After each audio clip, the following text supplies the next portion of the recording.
So, hello, Ian. Can you hear me? Yeah, hey, how's it going? Hey, good. So, right on time, like a Swiss watch, like we are like exactly on time. So, first, I want to say hi to everybody, and I'm so happy that I can introduce you today to Ian. And I have actually a huge amount of respect for Ian for what he has done, and it's like a something I just really wanted to explain to you why is Ian is very special. When you have a desire to become a colorist and become like a top colorist, there are two paths that you can take in life generally, I believe. So one path is that you kind of start as an assistant working for some other big colorist, and then you work for that person and you get trained up, and then hopefully you get a seat at that company, which is hopefully a big company in Hollywood, and then somehow you start getting bigger clients, and with that you grow into the ranks of being one of the top colorists in Hollywood. And that's certainly a kind of a path that most people have had to take. But what is very special about Ian, which is that he has taken a path that hasn't been threaded much before, and he has actually proven that it's possible to be like your own kind of boss, so to say, and control your own destiny. And from the moment when he started his first post-production company with Michael Cioni called Plaster City, it's been many years, but he has never given up on his dream, and today he's one of the top 10 colorists in Los Angeles. And what makes him, so good is that actually he has not just worked on big movies, but he has created a variety of amazing looks. He has never been a colorist who just had this one style that people would come and just ask for that. But he's so good in understanding what is the story, what needs to be done, and how to do it. And you can really see this from his work that movies are like so beautifully, like the looks are adapted to actual stories. And I have selected three of his most recent jobs that are actually best showcasing that skill and ability. And I'm so happy that Ian has agreed and has taken some time off from his busy schedule to talk to us and maybe explain a little bit about this process. But before we start with that, Ian, I would like to ask you like a first welcome. That's number one. Thank you. No, it's fun. Thank you very much. Yeah. Good. No, I look, Ian, it's amazing, that you give up your time for us, for the community. And I think, as it's there are very limited resources. Once you there's lots of YouTube videos that's going to teach you how to use DaVinci Resolve, for example. And there's some YouTubers that wear a hat like this and hat like that that will pretend that they're going to teach you something. But in reality, when you become professional, there's very little resources that will really teach you how to become very good in what you're doing. Because those guys who make videos, they're not really professional, colorists. They don't really have the real skills, that they can teach us. So these meetups are really like a way for us to understand and how in which direction to build our skills. And what I really wanted to highlight about you is the fact that you have started like without any big name colorists helping you with that. You really have built yourself up, and you really have also invented somehow your workflow. You didn't just copy and do things. You have actually, when I spoke to you how you work, I find it extremely unique, the way how you work. And also I like it that because like one thing that you experience when you go to a big facility where you would normally expect one of the top 10 guys to work, you would experience this kind of army of color scientists that would come and talk to you how they spent last days calibrating something and making some profiles and this and that. Yet you're the guy, for example, who made probably one of the most popular red LUTs ever, which is the light iron LUT that everybody uses when it became like a standard 709 LUT. So you actually said, no, I don't need a color scientist there. I'm going to make one. And you made it amazingly well as well. So I kind of really love that. I love it that you just didn't really feel like, oh, I have to work in the same way how everybody else works, the big iron, right? Heavy iron. Yep. And I'm gonna do it with a light iron style. But let's rewind back. I understand you started studying photography, isn't it? Yeah. So yeah, that was kind of my first like introduction to the visual arts is really just still photography, photochemical My uncle handed me down like a Pentax 1000 35 millimeter camera when I was like 10, and I just went around and took photos, all through high school and college, and I didn't really get too much into video. I mean, like, um, I've known Michael. You mentioned Michael. Michael and I met in third grade, so we were making videos together in high school. Like shooting our track team and stuff like that. Um, but I was really involved in photography, all through high school and college, and then it was really when I started teaching myself After Effects in college that I really get in. That's when I really got into like kind of like digital image manipulation and visual effects and color grading in whatever version that was, in college with After Effects. You kind of start color grading kind of, and that was my first introduction into it. I didn't even know what a colorist was. I was never, yeah, I loved photography, but like I was never the guy that would always go out, and like I was way more interested in going to the dark room and playing with the printer and playing with the chemistry and just playing with the enlarger and doing all that kind of stuff, and those different visual effects where you would dodge and burn one negative onto another and double expose, like doing all the kind of the weird stuff that we do all the time now in DI. I was always wanting to do that, in the dark room, and I was never the kind of guy that was always out shooting. So it's interesting that instead of like going into cinematography, I ended up going into color. You are one of the top 10, 100%, and it's just because you worked your ass off doing like some really cool movies. So what was the kind of I think what was the first one that really was the breakthrough?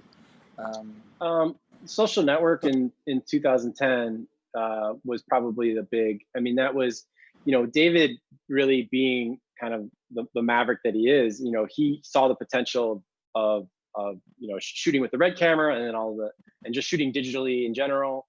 And doing the DI of Social Network was, I mean, obviously a huge opportunity. And I think kind of like you said, we didn't really have the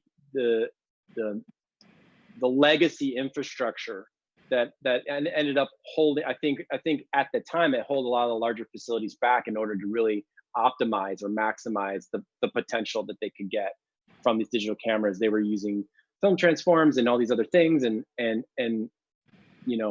I always approached the workflow in a way that made sense to me, in a way that looked good to me, and I didn't. Michael and I both, and all of us at Light Iron, just always did what we thought was best for the project, and not necessarily what worked for having a large company. Obviously now we're a large company, so we're negotiating that and still trying to preserve kind of our origin story and what's made us successful and what's got us here. And I think we're continuing to do that. But yeah, Social Network, it was a huge opportunity. I mean, it got nominated for an Oscar for best cinematography. Can't really ask for much more than that. Very well received, So yeah, and I think it was one of those movies where I feel like a lot of times people didn't take maybe Red seriously as a high end camera until I mean, there was other movies that were obviously very successful, but when the Social Network came out, I think that was because a movie that people really people really said, well, that's a good looking film. Those are, Jeff Cronowith and David Fincher, like that's really top. It was but I think the next one was the girl. Was it the girl with the dragon tattoo? The remake. Girl with the dragon tattoo. That one completely nailed it. I mean, that movie, especially like there was this beautiful contrast between this kind of the action and then the flashbacks, right? Mm-hmm.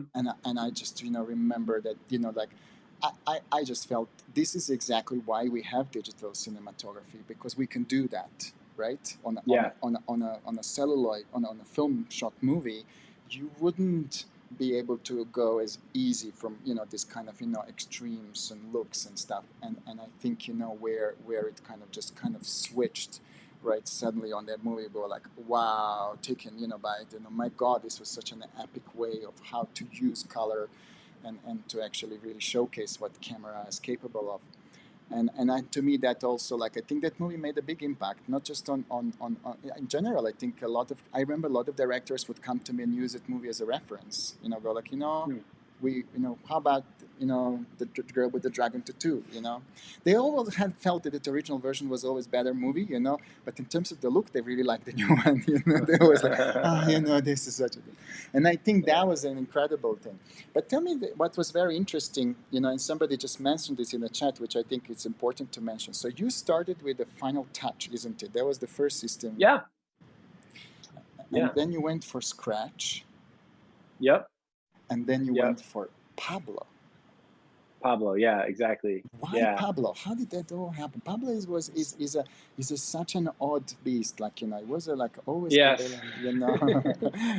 Well, it's interesting because like it's almost like we never had a choice because we started with, I started really with After Effects and Final Cut Pro is really where I started teaching myself how to color grade. Final Touch was the first dedicated program that I learned, which is really phenomenal. And then of course we evolved into Scratch, and then we evolved into Pablo. And for each time we decided to use those systems, the really the deciding factor was the people behind the company. So Roland Wood was the founder of Final Touch, and when we talked to him, he was completely dedicated to making Final Touch like a very successful program. And it was really just our conversations with him where it was just like, oh man, like he really gets it. He really gets what we're trying to do with this program. And eventually we had to evolve over to Scratch. Scratch was able to do things in real time because of how they overclocked the CPU and everything like that. And so it was like that was very important, but it was really it was the guys at Assimilate that really understood like what we were trying to do. And then same thing with Quantel. Like when I met the guys, Milton Adamus was working for Quantel at the time. And then when I actually talked to him, I was like, he gets it. Like he knows what I'm trying to do. I'm not trying to replicate the other companies. I'm not trying to build a Telecine Bay. He's like these guys, they really understand. And the whole creative team at Quantel at the time, which was 2006, they were brilliant, really amazing guys. And, they've all obviously since moved on, and then we've evolved. And that's the reason why I'm on Baselight. It's really, the system's amazing. But then when you talk to the people that build the system and support the system and that are essentially supporting you, it's like, oh, I want to build a relationship with these developers because they get it. They understand. Like when I say I have a problem doing this, they don't go, oh, the system's working as intended. They go, oh, I understand. It's logical that when you hit this button, you're expecting it to do this, but it's doing this instead.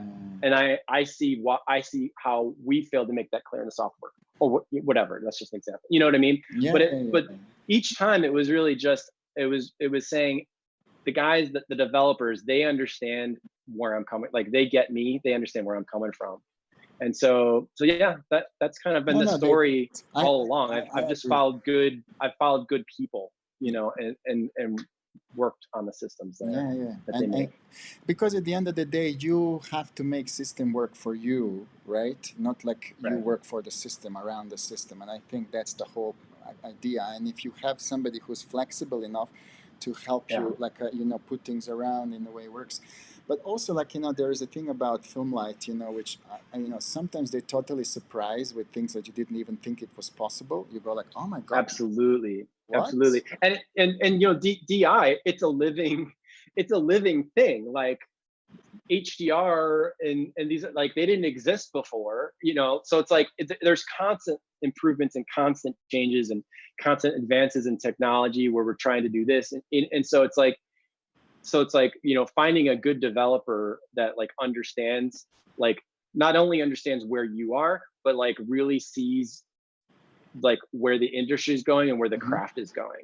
And I've always felt that with Filmlight, like they've totally answered in terms of like color space management and all this kind of like in the color science underneath. It's like they knew about the problem before I knew about the You know, and that's a rare thing where it's like, oh my God, I didn't even think of that. Thank God they built that tool. You know, like I've learned so much about texture, and I think we'll talk about texture when we get into some of the projects. But it's like maybe texture let's is a do thing that. that, Let's yeah, do that. Let's do that. Let's talk about the projects, because I think this is really what everybody's like going to get excited great. about, you know. And you know, like I think I want to start the first movie I want to talk about, and I'm just going to play quickly the trailer for everyone who hasn't Mm-hmm. seen it yet, so that we can get a little bit like, you know, to kind of visual reference to what we're talking about. And the first example I would like to show to people is one of your recent projects. By the way, all three jobs we're going to talk today are very recent, guys. And you know, and I think, you know, it's important for you to see what Ian's doing today, because, and I think he's just getting better and better. And I think, you know, I actually almost kind of, you know, put it, when I saw the Tales from the Loop, I was like, how is this possible that this art house project lives on Amazon, right? On Prime, right? How is this? Whoever, you know, has done it, and the art, you know, design on that, the look, the vistas, the everything was just absolutely amazing. You know, it completely consumed me, you know. And I have to say, you must have guts, you know, to kind of actually push a project that's going to look so not commercial in a way, you know, to like a, you know, an episodic TV. But let me first quickly play it, and I can't wait to talk to you about it, because I actually talked about this project and about look design session I did a few weeks ago, and which was the really reason why I really wanted to talk to you again. So, but let me just quickly just go and talk about it now. So, one second, where is my Tales from the Loop? Playing now.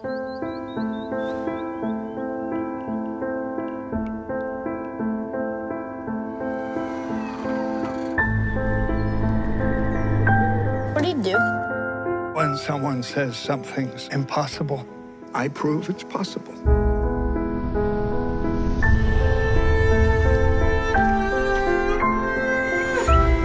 Not everything in life makes sense.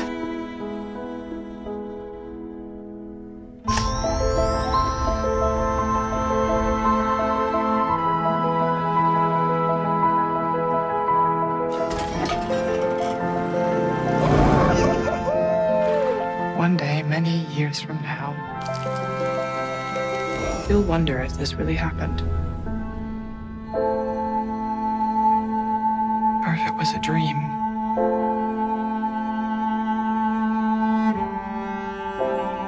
Everyone is connected to the loop in one way or another.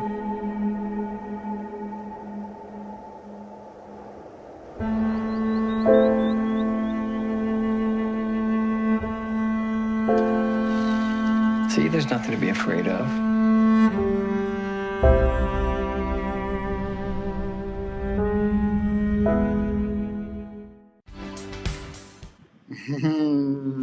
Amazing, Ian.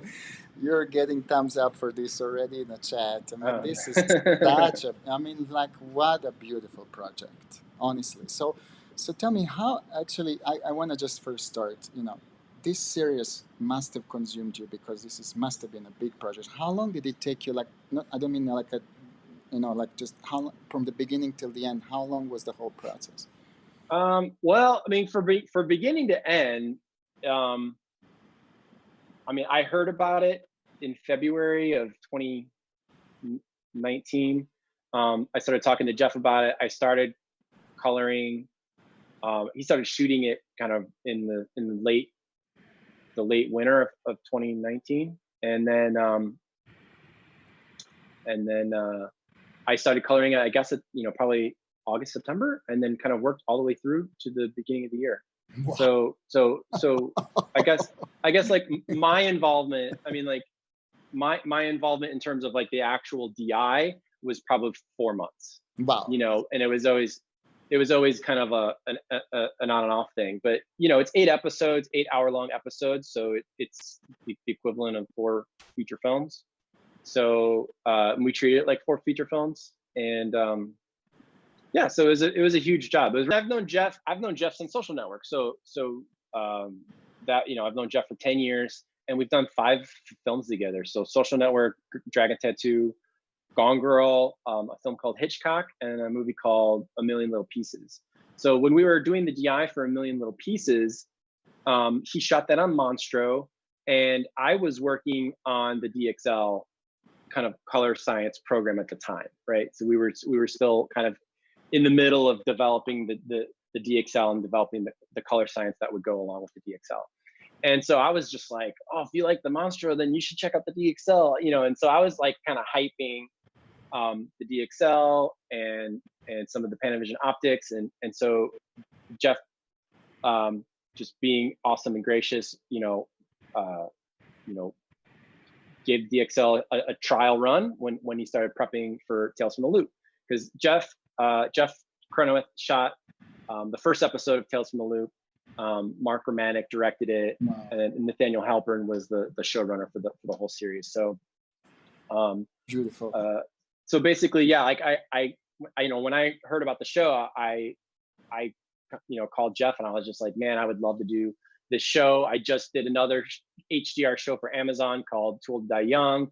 Like, I know the Amazon delivery, I've got it all figured out. You know, I know all the hacks and stuff. So and so yeah, so you know, we started working on the show kind of right after that. Nice. And then a question came from the audience, was like, was there any references that you were using when you were building that look? Yeah, absolutely. The basis of the look, the grade is kind of the light iron color film look. But really the references were obviously Simon Stahlenhag's paintings, his artwork, because Tales from the Loop is based off of his paintings. So it's really one of the only things that I've ever seen that instead of originating from a play or a story or whatever, it's from paintings. And so, but in terms of references, Tarkovsky, Bergman, and then Krasovsky, the three colors. You know, so it's really this kind of Scandinavian cinema, mid-century Scandinavian cinema, Russian cinema that is the real mood. You know, kind of the real DNA. Yeah. And then it's that. I mean, Mark Romanek, who is so huge in putting together the idea and the mood and the concept, you know, he didn't want it to like feel like it had a look on it. He just wanted it to be like this very natural beauty of nature and these characters, you know, against the nature. So I did kind of evolve kind of my light iron color, like kind of cinematic emulation, but I adapted it so that it kind of was a little more cleaner and a little more neutral than normal. I'm still doing a lot of the work that I do when I build light iron color. I use a matrix, and I kind of A/B the look that I'm doing with some print film emulation LUTs, but I'm basically rebuilding the print film emulation LUT just with controls that are inside of Baselight. So I'm not actually using the print, I'm not actually using the LUT, but I'm just kind of using that as inspiration. Yeah, and then dialing it. So I use the matrix to kind of swing, you know, kind of the greens and the magentas so that we get a nice cleaner skin tone line. And then I'm also like adjusting the densities of the different primaries, red, green, and blue. So I'm kind of bringing the luminance of red up and the luminance of green down. But those were the cinematic inspirations. Adam Fury had a question, says, you know, what did you do to achieve, you know, such a beautiful like saturation, you know, on such a low luma, and he believes that there was a little glow in the skin tones as well, you know. So what do you say about that? That's a great question. I didn't. So generally, as a philosophy, I try to avoid power windows and keys, you know, until a last resort, you know. So I'm very hesitant to like key a skin tone and then do a thing to it. Very, very hesitant, because I'm trying, I want it to always live in this natural world. And I want it to feel like the camera's just in this alternate universe where colors look different. I don't want it to feel like, oh, they did a thing to that image, you know? So, so obviously a huge amount of the diffusion, no problem. Okay, a huge amount of the diffusion is just the lenses. They shot on Panavision Panaspeeds, which are a newer lens. And then of course, and then they supplemented that set with Primo 70s. So the optics are a huge part of it, but also I think the fact that we finished it in HDR and then made we finished it in HDR and then made the SDR version from that really helped to dial in the texture and the softness that you're seeing in the skin tones, and a lot of times in the highlights in the trees and things. Because when I'm compressing the ranges down, I'm using the texture tools to assign that contrast adjustment to just either the high frequency detail or the low frequency detail. So I'm actually, when I'm adjusting the HDR ranges, which largely involves, you know, stretching out the contrast, but then also compressing the highlights so that the skies and the practicals don't feel too strong. That compression, if I adjust the texture of that contrast adjustment, I'm able to pull it out of the high frequency detail, which it allows me to adjust the contrast but not affect the perception of sharpness. I get it. That you see, this is completely new territory for most of us who have not necessarily worked with baselight, because we haven't got these texture tools there at all, and you know, the frequency separation tools. I mean, I love that. Yeah. I have to say, this was like for me, wow, also a mind-blowing kind of, you know, feature when I saw that, you know. And I'm so happy you talk about it, because when I speak to colors, they kind of seem to all use it, but nobody seems to kind of, you know, promote it as a tool, right? Everyone's kind of keeps it as a little secret, right? You know, it's like, oh, we have this, tool, you know. Yeah. No, man, that movie definitely, you know, has, you know, has up. I mean, I think, you know, it should be up for award, you know, for the achievement, because, you know, first of all, it was shot in such a, you know, crazy environment. Where was it that they shot it? You know, what was it? It was Winnipeg. Winnipeg. Yeah, they shot it in Winnipeg. You know, and obviously, what's amazing about the way they shot it, and it's all, I mean, it's all, you know, Nathaniel and Mark, and you know, they decided to shoot it in Winnipeg, starting in the winter and then going into the summer. So over the course of the show, you see the snow melt, and you see the spring start and little trees, and by the end of the series, it's like full on summer. Yeah. And so the first 4 episodes are really just the end and the thaw, the end of winter, the thaw, and then kind of that very first spring. So that was something that we really tried to preserve and promote throughout the show, is that the way the earth lived, the way, you know, the Winnipeg kind of naturally was. It was shot in Winnipeg, but they kind of moved the story to Ohio. So it takes place in Ohio, but it's completely informed by like Sweden. Okay. You know, it's completely informed. I was 100% convinced this is some Swedish there, you know, looked like Sweden. Honestly, I never really thought this was shot here.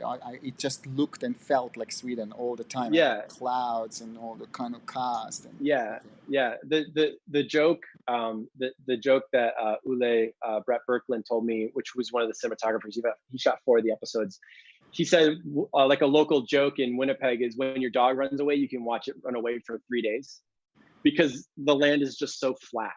You know what I mean? Like the land is just so flat, and there's nothing. You know, and there's trees, but the air is so clear and the land is so flat that you see it in the show, that there's these vistas where it's just like a field of wildflowers, like to the horizon. And it's just unbelievable. It is beautiful. Yeah. So beautiful.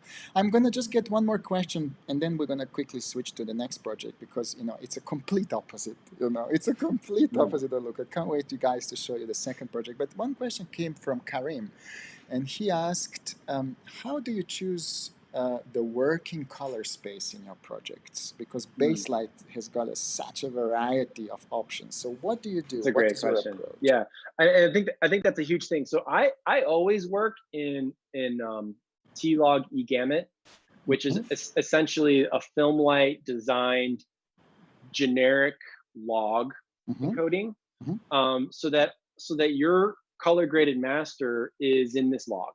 And what I like about using T-Log as a working color space is that if I design a look, right, I get my, because what I'll do is I'll make a layer, I'll put a color matrix on it, maybe I'll have a hue shift, maybe I'll have some RGB curves in it, but I'll build a look for a show, and then I'll just paste that look over the whole show, and then I start my first pass going through doing balancing. So when I'm designing that look, it depends if I have a color curve or I have a hue shift or something in that look. It depends on what your working color space is. You're going to get a different result, right? So if my working color space was the camera provided log, if I make a nice looking look for log 3G10, and then I'm like, and then I move on to a Venice show, and then I'm like, oh, that look that I had was really great. I'm gonna copy paste that look onto the Venice code. The S log 3 is a completely different color space than log 3G10. So converting everything to your T log working space means you can literally just, design a look on one show and apply it to another, or, multiple cameras all in the same show. But also, we're mixing and we're cooks in the kitchen. We're mixing and matching different recipes that have worked in the past to deliver what the filmmaker's asking us to do, right? So I'm like, oh, you know what? The look that I made on this other, horror movie 6 months ago, that might work really well as a starting point for me to go into the direction that this DP is asking me to go into right now. And if it's a different camera input, if it's different log input, it's not going to give me the same output. Way out. Yeah. So that's a huge thing, is having that kind of generic mezzanine log encoding. Doesn't matter what source you're coming into, you're working in that log. And then of course, since your color correction is log, you're not delivering to a specific display referred color space. So I can work, I can work at home because I'm working at home in Rec 709, and then easily go into a theater or easily switch the monitor into HDR, and I have like essentially the same starting position. Yeah. I'm not using a LUT to invert it to. Yeah. It's just a and it's a log that really works well as well. I mean, I noticed that as well. It has it's close to log C, I believe, right? It's kind of has a similar. It's close to log C, but I think what's important is that eGamut is designed to be a working gamut. It's not designed as a camera massive out gamut. Of range, and that's one of the huge challenges that you get with a lot of the camera primaries, or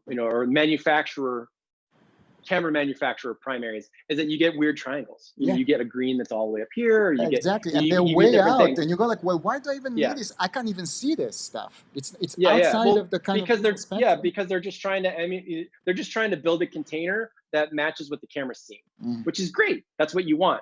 But you don't necessarily want to color grade. That's a very good point. As a working color space. Good point. So eGamut is a working color space that's, as far as I understand it, I'm sure someone from film may correct me, but as far as I understand it, it's a triangle that's concentric but just larger than 2020. So you don't have these like corners that are way out here on one primary but not on another. But it's still larger than 2020, so that you're able to produce a master that is larger than what you're delivering, or you're working in a space that's larger than what you're delivering. But the tonal mapping is more consistent as well, because you don't have, like, as you say, like some crazy green that is like super hard to bring down. And like and then if you adjust the saturation, it's working on all the colors equally and not disproportionate. That's a good point as well. Interesting. Very good. I'm going to play the next trailer now, and it's a movie that I selected because okay, you tricked me on that one completely. I have to say, I was actually really, and it has a little grain. I kind of, at least from the trailer that I was able to get, I was thinking, God, this is a kind of, he did a film project, right? And because it has this beautiful warmth, it has a complete opposite of the Tales from the Loop. And the movie is called Just Mercy. And it couldn't have been more relevant to what's happening right now. So I think this was... And, I actually want to thank Warner Brothers for making it free for the last month, because it was like, just opened it. Cool. It was so good. And actually, you know what? It's one of those movies that opens your heart and you just really start believing in humanity again. So guys, if you haven't watched it, it's a wonderful weekend movie, like, kind of stuff, not necessarily during the week, I'd say. But, I want to just play you quickly the trailer, and then, we'll have a quick chat about it. So this is Just Mercy. Tell me everything that happened. first time I visited death row, I wasn't expecting to meet somebody the same age as me. From a neighborhood just like ours. Could have been me, Mama. But what you're doing is gonna make a lot of people upset. You always taught me to fight for the people who need the help the most.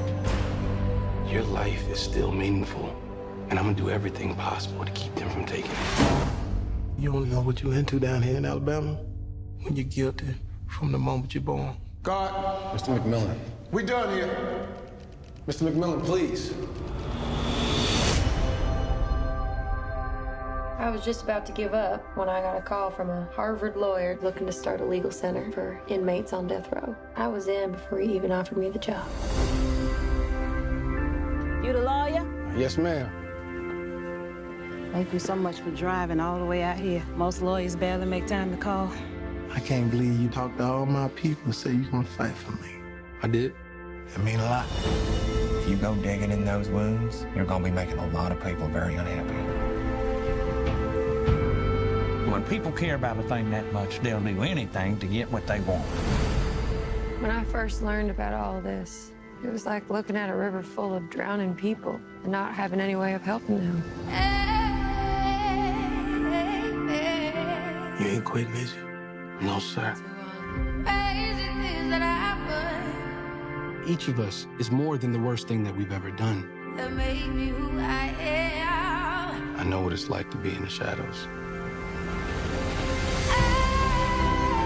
It's my dad. He do nothing wrong. It's never too late for justice. You're the only one cared enough to fight for me. If we can look at ourselves closely, we can change this world for the better. We all need grace. We all need mercy. I got my truth back. You gave that to me. And ain't nobody gonna take that from us.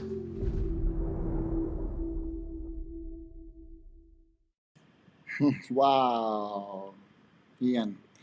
You know the skin tone, and you know, like it's just epic, you know. And Oh, cool. it's Thanks. it has such a warmth in it. So do you mind, please, tell us that secret? You know, how did you get that? Please, you know, like what was the trick? Well, so that was shot on DXL. Brett Pollock, the cinematographer, director was Destin Daniel Cretton. You know, I think in terms of skin tone, first of all, I mean, it has to start. I think the criminally underrated element of the conversation around skin tone is makeup. There has to be good makeup to the beginning, because that is what you're lighting the skin, but the makeup is on the skin, you know. So it's like it has to be good makeup in order to get good skin tone. And it's not something that it gets talked about a lot. And a lot of the camera tests that people do when they shoot a camera test is, you know, they shoot a model with no makeup on, and then they go to a movie set, and then like everyone has a ton of makeup on. So I think that's a key conversation, is that there is a difference between makeup, lighting, of course. You know, wider spectrum lights that don't have spiky sources. I mean, you know, we could talk about CRI and get really technical, but there are wider spectrum light sources and narrower spectrum light sources, and the narrower spectrum light sources can have a very spiky response on skin tone that you don't necessarily see with your eyes, but the camera sees it because the camera just sees a slightly different spectrum than human beings see. So makeup and the light source, the spectral emission of the light source, those are obviously 1 and 2. Like if you don't have that, then there's nothing the colorist can do.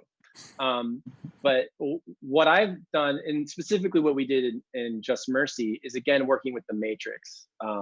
So I'm shifting. I'm essentially subtracting green from the red, and with my matrix, so that if there's any sort of like greenishness due to a reflectivity of the skin tone, it's pulling over more into the orange as opposed to green. And then same on the other side with pulling magenta out. So I might add some red to the blue because sometimes a lot of times the fill side of a face might get a little magenta in the shadows, especially if you're cooling the scene down, you know, creatively. You might be adding magenta in the shadows because it's warmer and redder on the fill side. But if you cooled the scene overall, you're going to get some magenta in here. So if you're just using the matrix to tweak, to kind of, you know, tweak your levels, you're kind of narrowing the band, so to speak, of that kind of yellow. So you're getting more of a straight red, which also incidentally gives you more luminance, because it gives you more luma response to your red channel. So you get a brighter skin tone relative to your other colors. So when you're messing with your white populated balance, the red channel, you're gonna get a little bit more volume. It's the same trick people do when they shoot black and white. They might put a red filter over the camera so that you get more red, which is skin tone. So the skin tones are brighter if you're shooting in black and white. And that works for all skin tones, or do you have to do something different with darker skin tone? No, I mean, I find that, you know, no matter what your complexion is, people are there's a very narrow range on the vector, that, you know, no matter what that you kind of your base tone is, you're going to get that same, you know, very similar hue. So pulling in, you know, using the matrix to kind of narrow the band really helps, and then you're able to, underneath that, just kind of work your white balance, and then just kind of dial in exactly where you want. So I think like the last shot of Michael B in that trailer, you know, like his skin is very warm. There's some kind of greenish. It's like when he's talking to the to Congress at the end of the movie. Oh yeah, you know, like he's like a really nice warm color, but like his eyes are neutral, his teeth are neutral, his shirt looks like a very natural color, and that's how you get very So I'm not doing a lot of tomfoolery with the RGB gains. It's really just, you know, using a matrix to kind of compress that band, and then you're working on the white balance underneath it, and then just kind of everything falls into place. So basically, what you're saying is that you also kind of shift the white point as well. Oh yeah, that was the other thing. I pitched that to Brett. Brett and I have done like 10 or more movies together, so we talk a lot about like white point, and then we also talk a lot about like the flow of like scene by scene, like what the flow is in terms of like warm scene, cool scene, warm scene, cool scene. And one of the things that he wanted to do was kind of narrow that rhythm a little bit more, so it was more consistent. Because like in the past, you know, it's nice to have like a really warm scene, and then when you cut to a cool scene, you really feel that it's cool. Or maybe it's not that cool, but because you've like temporarily kind of worked on, you know, your rhythms of warm and cool scenes throughout the film, you're able to kind of have that kind of like extra access, extra dimension of color to your film. It's not just about the image, but it's about the image over time and how the scenes flow one into another. You know, so Brett actually wanted to narrow the band of this film and make it a little bit more tight. Yeah, make it a little bit more tight. And that's that filmic trick. You know, that's where you trick me. But I was like, you know, we had like a last year. We had Josh Pines as a guest, and I think I remember he said something. He said, "Life is D60, not D65." And I think we should never work in D65, he said, you know, and it just got stuck with me. And now when you say that's a great quote. You know, I agree. You know, now when you say that, it's just, you know, like you just kind of, you know, that warmth that is throughout the movie is really just this beautiful white kind of point shift that actually just moves so nicely, like the whole hue in the right direction. I absolutely love it. Yeah, so I pitched that to Brett when I heard his note on kind of, you know, keeping it more consistent and narrowing the swing that we go throughout the movie. I was just like, maybe we want to do this film, you know, it's like American South, like the early 90s, like maybe we want to do like a D60 white point instead of a D65. And then just everything feels like it has a little bit of warmth to it. And even the cooler scenes, even those blue scenes, it's at a D60 white point, so it has that warmth to it, and you really feel it. You see it in the skin tones, and you see it in like their, you know, when they have like their prison uniform, which is this white thing. You know, it was beautifully production designed, but I think Brett's like a real master of shooting I keep teasing him. I'm like, you're a master at shooting white rooms, because like a lot of the film, a lot of the film is just the prison cell or whatever, or just really boring. And right? so and these rooms, there's nothing in it, and that's the design, and that's part of the oppression of prisons, and so he was able to capture it, but we're still able to have a film that we can visually engage in, even though it is kind the of shadow softness. I love it. I think that's one of the hardest things to convey in filmmaking, is this sense of boringness or sense of monotony in a film. And prison films are hard to do that, because you're like, oh, you don't want to make the film boring or the film monotonous, but you also have to convey the characters are going through this all these years in prison, and you know what I mean, and how it's wearing them down. So it's like, as a character point and an emotional beat, you have to hit that, but it's really difficult to portray that in a film and not make the film itself suffer. Audience away from it, because exactly. I love it. Ian, this is great. I mean, you're getting amazing, comments on chat, but we have just enough time to show my absolute favorite. And I have to say that if I was to go to the cinema tomorrow, let's say cinemas open or whenever they open, and I'm standing and I can watch Christopher Nolan's Tenet or this movie which is called Unhinged, I would go and watch Unhinged. I would. And I would say, I'll watch Tenet later, because this to me is I was like, what is going on? And again, Ian, it is like it's a look of a massive blockbuster. It's a big movie, feels strong, grabs you, you really you feel like this is such an amazing, strong, and action and everything in it. It just feels so big. I have to say, please let me just play the trailer, because I spoke to many of my friends and no one even knew about it, because probably there was not a lot of promotion going, whatever happened. You guys have to see the trailer first, and then when we start talking about it, it is all gonna fall into place. So very quickly, this is the Unhinged trailer.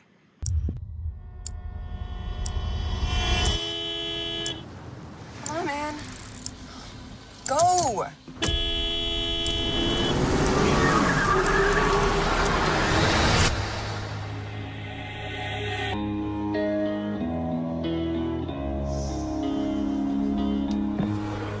You know what a courtesy tap is, young man? Sounds like this. It's light. It's friendly. Sure, that's what your mom meant to do. No, it's not. Mom! Having a kind of a hard time lately. I'm sorry. Accept my apology? Just ignore him. Well, if you could just do the same, we could press reset. I don't have anything to apologize for. Can you go, please?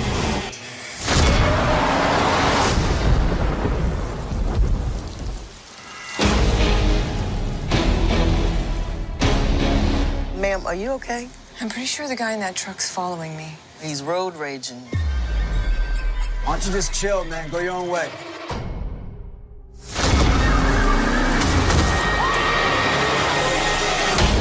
I don't think you really know what a bad day is. But you're gonna find out.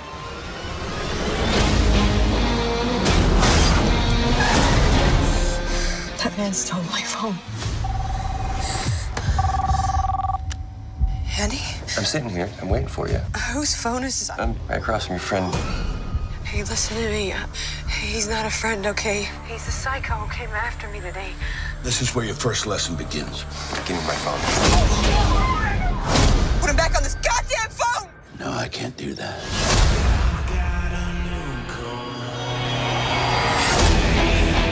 What do you want? I need you to learn what a bad day really is. I need you to learn how to say you're sorry. And you're gonna learn through violence and retribution. Sounds like you're waking up. I'm wide awake. You better bring your A game.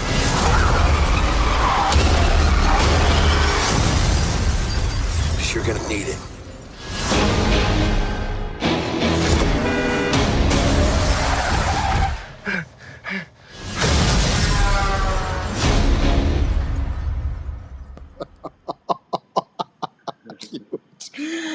Unbelievable. I mean, Ian, this is just getting better and better and better. This is why I didn't want to spend too much time talking about, Girl with the Dragon Tattoo and all of this. Look at the work you're doing today.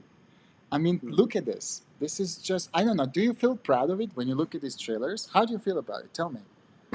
Well, it's interesting. The trailer, I mean, trailers all are just slightly different than the film themselves, right? They have to live in a different world.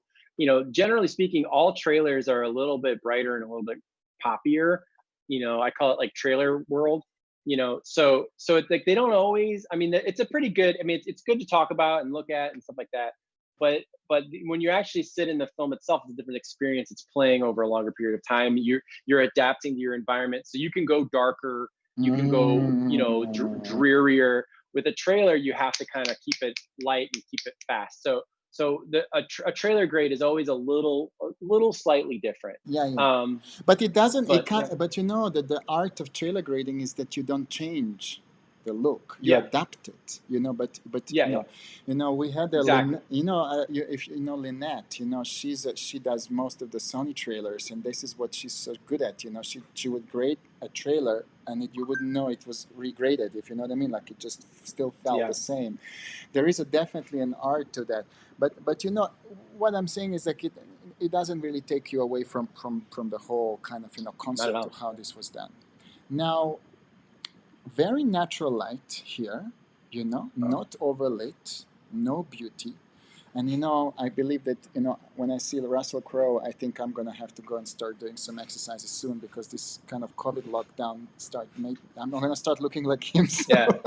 It works. Yeah, he was huge. It works for his character. Yeah, my God, he's huge. I love that. But tell me. Well, I think he gained a lot of weight for this other movie that he did, where he played Roger Ailes. So I think he was coming right off of that. So he gained weight for another movie, but it really worked. We worked there, amazing.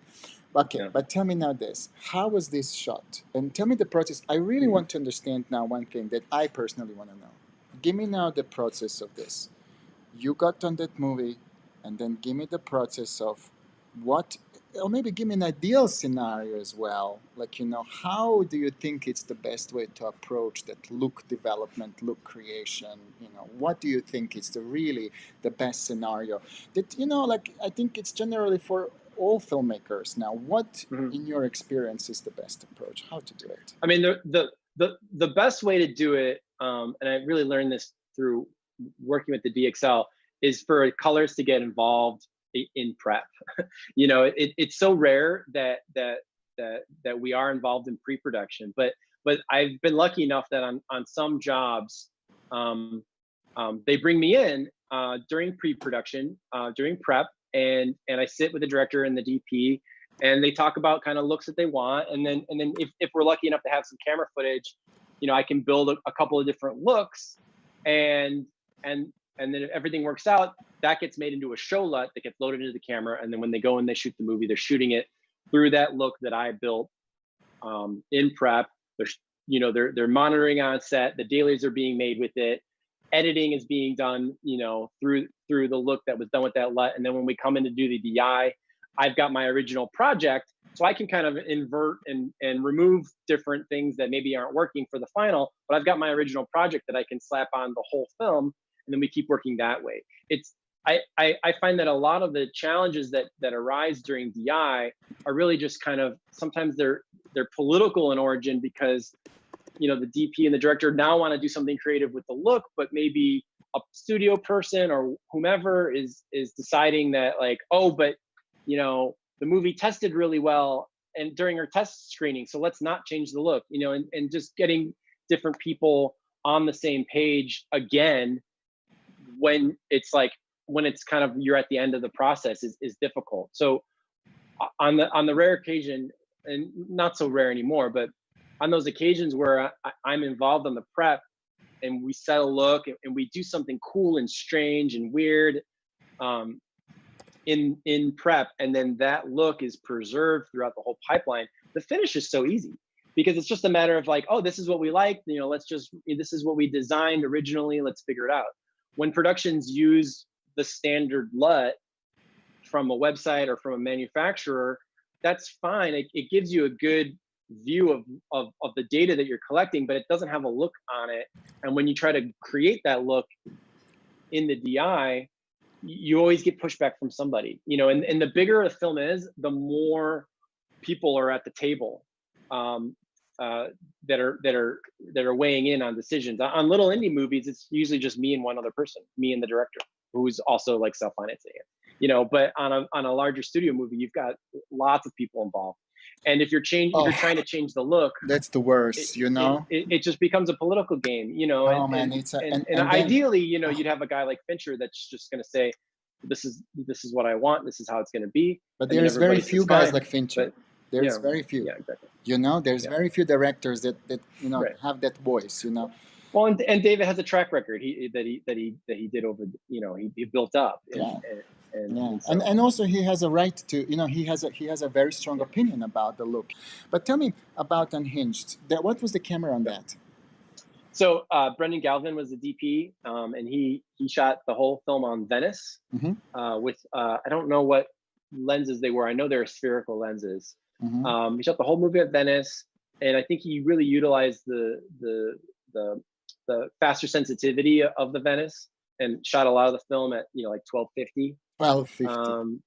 Yeah, you know, because a lot of it was in, you know, it's a lot of the film takes place in a car, shooting, you know, kind of a person that is, you know, they're in a car, so there's not a lot of places you can hang lights, and it's just kind of the natural light coming in from the outside, and things are blowing out in the background. So shooting at 1250 really helps with that.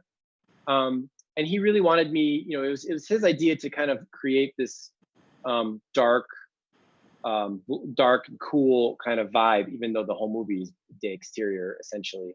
And so through our talks, you know, we really focused on trying to communicate this feeling of like the day after a storm, you know. So if you imagine like a really violent thunderstorm, this is the day after.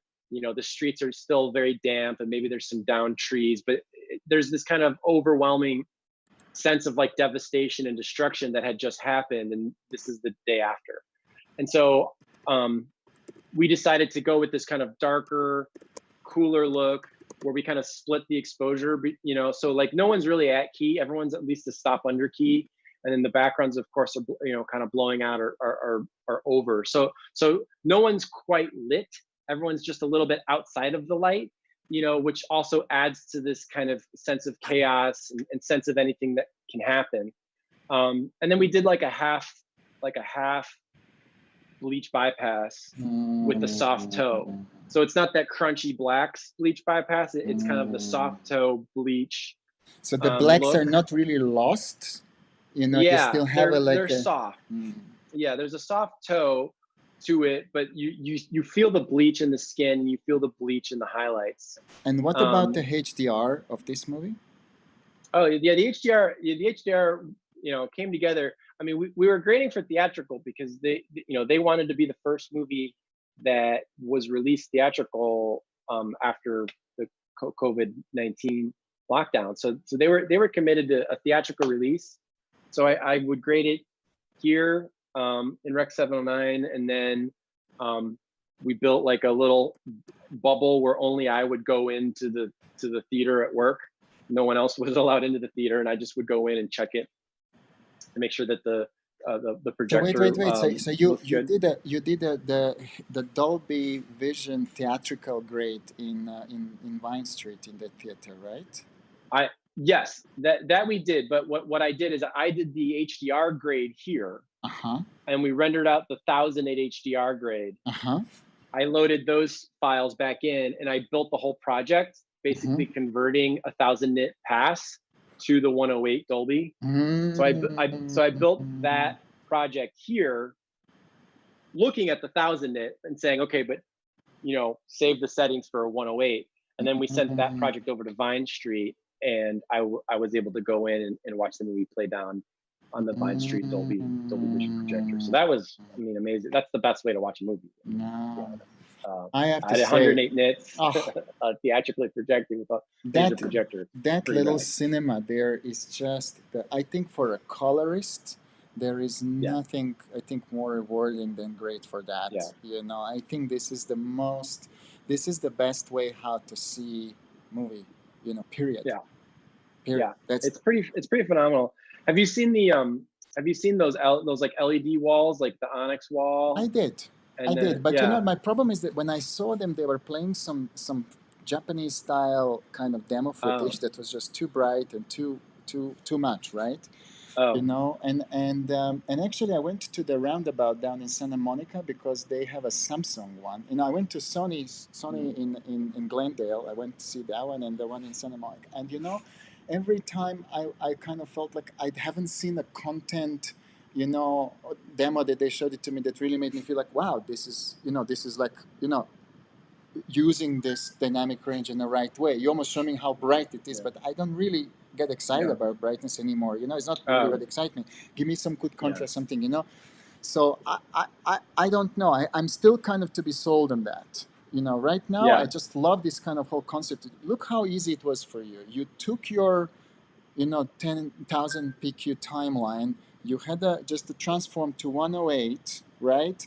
And you had this beautiful tonal response on the screen. Where about these monitors, I don't know whether they have figured out, what contrast curve we should be using, how best to map the dynamic range, where is the fall off? There is no fall off on them, do you feel like if they're peaking, whatever happened, so they need to get somebody smart, and help them make them look good, if you know what I mean. Yeah. Well, I mean, I think that's the challenge with HDR is that I never want anything that I grade in HDR to feel like a tech demo. It shouldn't ever. But I don't want to artificially clamp it.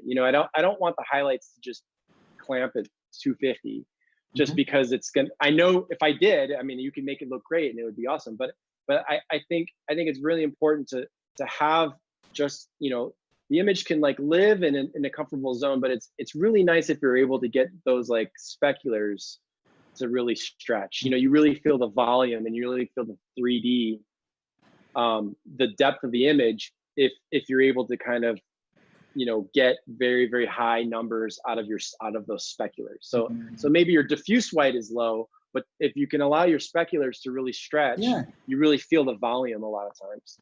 But that's a tricky thing, I have to say that that's where Dolby, with this whole kind of color science and with the PQ and everything that they did to create that infrastructure and that whole process have succeeded. It just works really well for filmic content. That's the kind of thing. We're kind of a little bit over with our time. I just really want you all to thank him for being so open and sharing this absolutely unbelievable great tips of how he works. Thank you all and enjoy the rest of your day or evening or night or morning wherever you are, and keep us keep following us and see you soon. Thank you all. Cheers. Ian, thank you again. That was amazing. Thank you. Thank you.